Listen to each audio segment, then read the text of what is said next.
Hello दोस्तों, हमारी आज की इस कहानी का नाम है अकेलापन। बहू, सो रही हो क्या?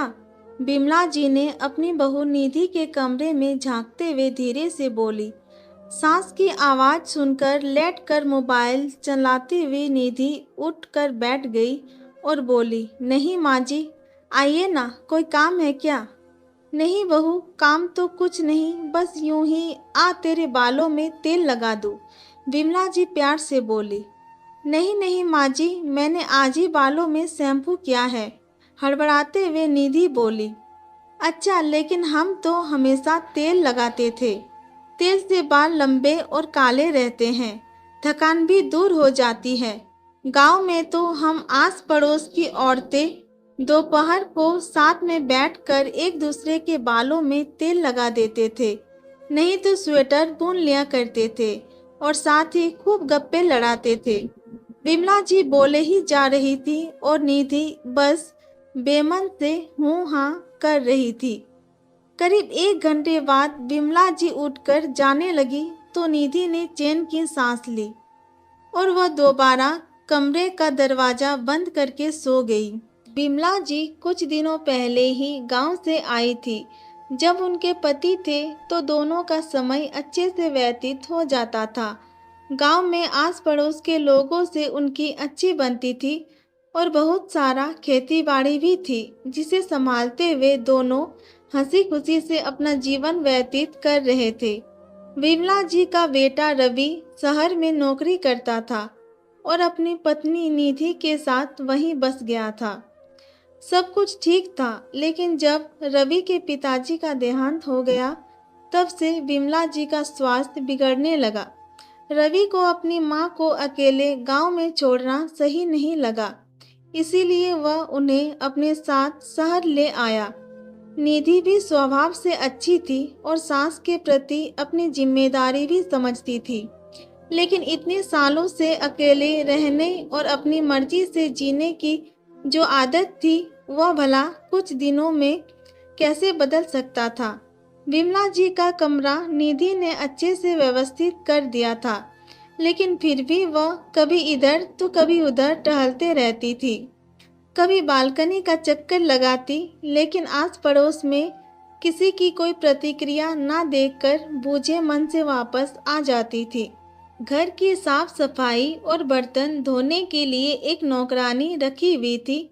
कपड़े मशीन में धुल जाते थे, बाकी खाना बनाने का काम निधि कर लेती थी। नए जमाने की रसोई में विमला जी को कुछ समझ नहीं आता था, फिर भी वह निधि से कहती रहती थी कि बहू, कुछ काम हो तो बता दो, मैं खाली ही बैठी हूँ। लेकिन निधि कहती, मम्मी जी आप आराम कीजिए, ज़्यादा काम नहीं है, मैं कर लूँगी। दूसरे दिन भी दोपहर को विमला जी निधि के कमरे में आकर धीरे से बोली, बहू सो रही हो क्या? निधि फिर उठ बैठी और विमला जी निधि के कमरे में आकर अपने गांव की ढेर सारी बातें बताने लगी। उनकी और उनके पति के बारे में बात करने लगी। यह रोजाना का नियम बन गया। विमला जी निधि के सामने ढेर सारा बातें लेकर बैठ जाती थी और निधि बेमन से बस हूँ हाँ करती रहती थी। एक दिन निधि ने ठान लिया कि अब उसे जब उसकी सास बुलाएगी तो वह अपनी सास को अंदर आने के लिए नहीं कहेगी। जब वह आएंगी तो कोई जवाब ही नहीं देगी। अगले दिन जब विमला जी ने आकर पूछा कि बहू सो रही हो क्या, तो निधि ने कोई जवाब नहीं दिया। वो चुपचाप सोने का नाटक करने लगी।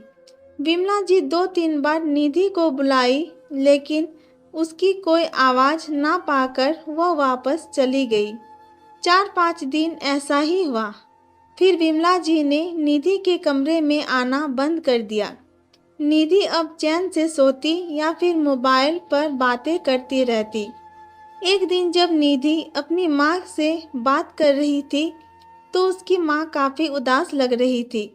तब उसने पूछा, क्या वाह माँ, आपके आवाज़ में उदासी सी लग रही है, तबीयत ठीक नहीं है क्या? तब उसकी माँ बोली, बेटा तबीयत तो ठीक ही है, बस अकेले बैठे बैठे मन नहीं लगता। क्यों माँ, अब तो घर में भाभी भी आ गई है, फिर भी आपका मन नहीं लगता? निधि ने आश्चर्य से पूछा। पता नहीं बेटा, आजकल के बहू बच्चों को क्यों ऐसा लगता है कि हम बूढ़े लोगों को केवल आराम चाहिए।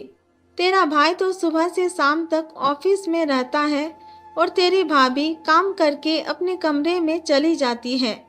मैं बुढ़िया अकेले बैठी बैठी बोर होती रहती हूँ। सोचा था कि बहू आएगी तो दोनों सास बहू मिलकर खूब गप्पे लड़ाएंगे, साथ घूमने जाएंगे। लेकिन आजकल के बच्चों को हमारी बातें और हमारी पसंद कहाँ अच्छी लगती है। एक घर में रहकर भी ऐसा लगता है जैसे अलग है। अपनी माँ की बातें सुनकर निधि को जैसे झटका लगा, क्योंकि वह अपनी भाभी को क्या दोष देती, खुद भी तो वह अपनी सास के साथ ऐसा ही कर रही थी।